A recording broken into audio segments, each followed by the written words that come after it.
students, I'm back with our next class. In today's class, we are going to discuss a very important topic, that is deforestation and its effects. This is the last topic under this chapter. So with this particular class, we are going to complete the ecology section, and in the next section, we are to start genetics. Alright, so let's start. First of all, degradation by improper resource utilization and maintenance. So throughout the chapter we have learned about pollution and how it affects our surrounding or our environment, isn't it? But then not only pollution, sometimes improper use of our natural resources would be also equally responsible for depleting them, alright, or degrading them. So here are a few important examples of how, except or other than pollution also, improper resource utilization might be leading to their damage. Alright, so see here, the degradation of natural resources not only occurs due to pollution but also improper resource utilization practices. Like first is soil erosion and desertification. The development of fertile topsoil takes centuries, but it can be removed easily due to over-cultivation, unrestricted grazing, deforestation and poor irrigation. It can convert an area into arid patch, which when extends and meets over time, creates a desert. The main reason for desertification is of course urbanization.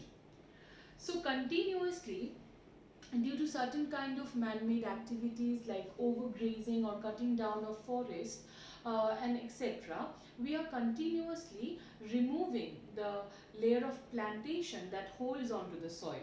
Due to that, soil erosion would be occurring, and that would lead to removal of the fertile top layer of soil, that is the humus from the top layer.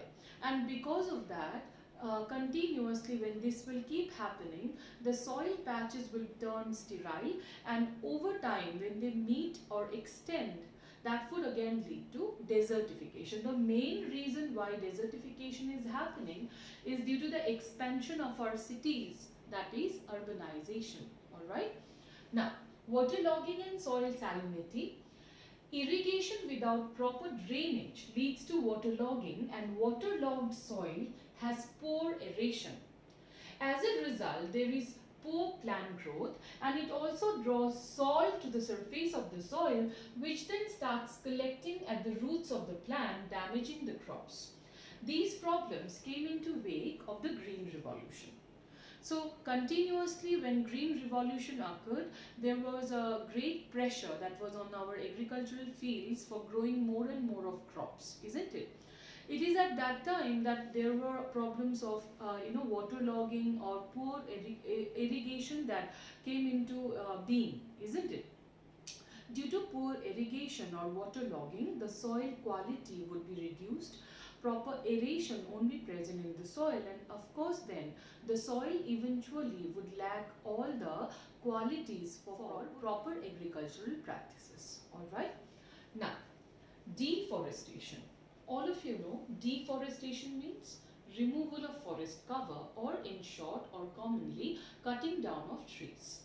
Now, it is the conversion of forested area into non-forested ones.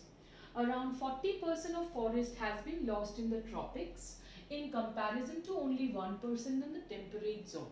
That's only because of population. Population in the tropics being so high, of course there were greater demand on the soil resources, due to which we had to cut down the forest, right, in the tropics more than the temperate region.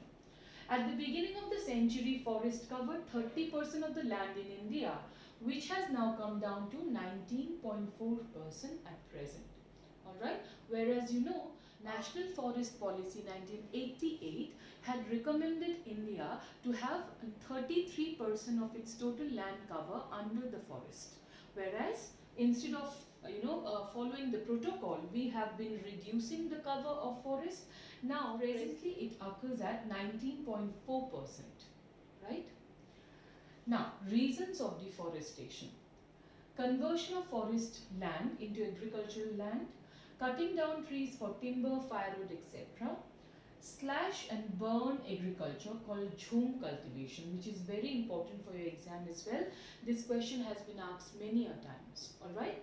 Now, it is a common practice in northeastern states of India. Okay, jhum cultivation. What is jhum cultivation? In this method, farmers, they cut down the forest and burn the plants. Ash is then formed, isn't it? The ash is then used as fertilizer, and the land is also used for farming and cattle grazing. Alright? After cultivation, the land is left for several years to allow recovery. And then the farmers, they would move to a new area, new part of the forest where they will repeat the process. Alright? But because of population or population being rapidly increasing, with increasing population, the recovery phase is done away with, resulting into deforestation. So actually in jhum cultivation previously no harm was much caused in the environment because the forest cover that was cleared off or burned, that was allowed ample amount of recovery time. It was given ample amount of recovery time when again new plants will be able to generate there properly. But then due to over demand on the soil resource today, we do not give them the recovery time, and due to that deforestation is resulting. Alright. Now, effects of deforestation. Enhanced carbon dioxide concentration in the atmosphere leading to global warming, and of course then loss of biodiversity due to habitat destruction, soil erosion, desertification, etc. Of course, if there are no plants, carbon dioxide which is being continuously taken up by the plants or fixed by the plants, that won't be happening. If carbon dioxide is there in the environment for in too much concentration, that would lead to global warming. And also deforestation or cutting down the forest so rapidly will lead to loss of habitat, due to which there will be loss of biodiversity, and eventually at extreme cases also desertification might occur, right? Now, reforestation. As a solution to deforestation, we have reforestation. That is, it is the process of restoring a forest by planting trees. Simply see, reforestation basically is a process how plants can again grow back.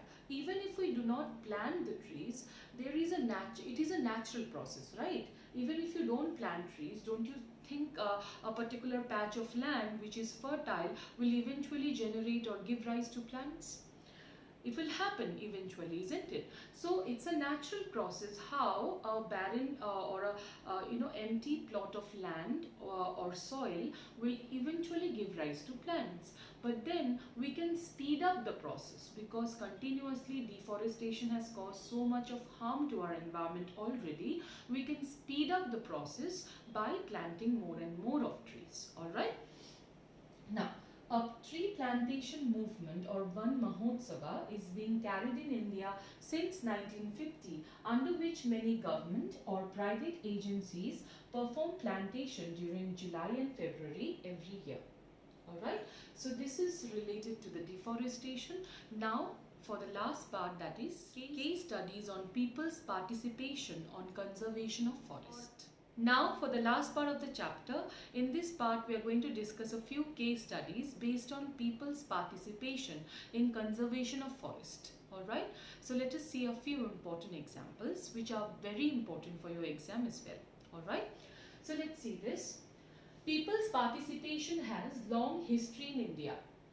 The first example we are going to take is of Amrita Devi Vishnoi, who have shown extreme courage and dedication towards conservation of forest.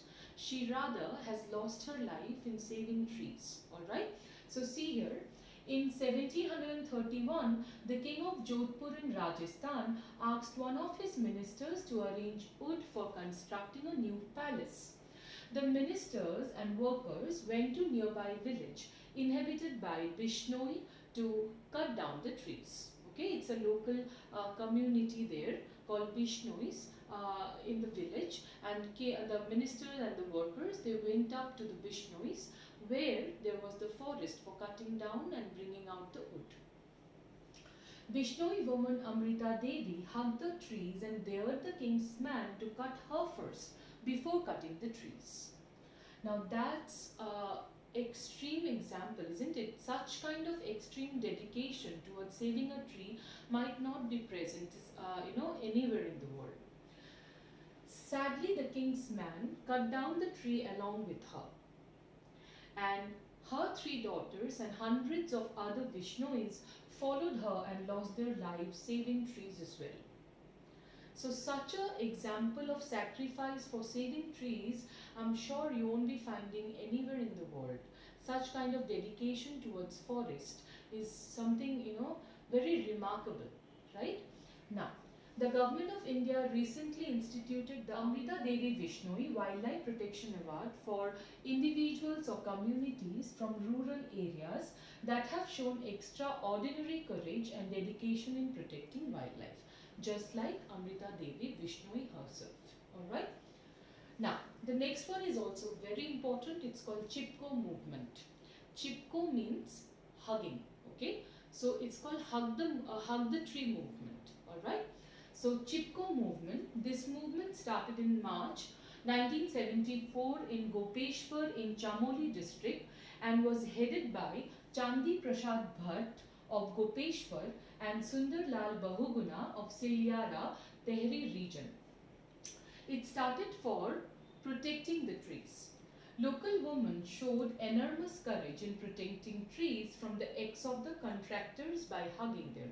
That's what Chipko movement. See, as if someone is cutting to if someone is approaching to cut down the tree, simply hug the tree or Chipko to the tree. Okay, you simply have to hug the tree so that the person has to now cut down you before cutting the trees. Of course, then such a thing of course cannot be happening other than this barbaric era, isn't it? And that's how the plants can be easily saved. But of course then that would require a lot of courage and your dedication to save the trees. Otherwise it would not be possible. So a similar movement called Apiko movement was organized by Pandurang Hegre in South India. It also aims at conservation, plantation and rational use of forest trees. Fine. The last is Joint Forest Management, JFM. It was started by the Government of India in 1980 so as to work closely with the local communities for protecting and managing forest. In return for their service to the forest, the communities get benefit of various forest products like fruits, gums, rubbers, etc. And thus the forest can be protected in a sustainable manner. So, joint forest management means, see, it's the local people who are completely nearby to the forest, isn't it?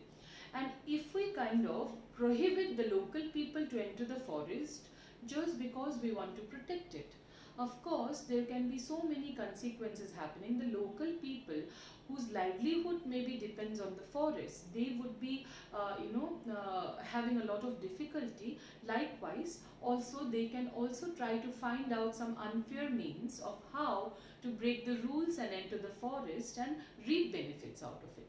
So instead of creating so much of problems, why not make the local communities a part of saving the forest? For this, joint forest management was done by the government. Under this, the local communities were allowed to take benefits from the forest. In return, they would be also protecting the forest. And when the forest becomes the livelihood of the people, they of course would, give their best in protecting it, right? So that's what joint forest management is all about. So this is all about the chapter environmental issues. I hope all of you have understood the chapter. I'm sure all of you have liked the chapter, and I'm sure the clear message of the chapter that we need to be saving our environment, that's also become very evident to you. With that, the part of ecology, the section of ecology itself is completed today. In the next class, we'll start with genetics.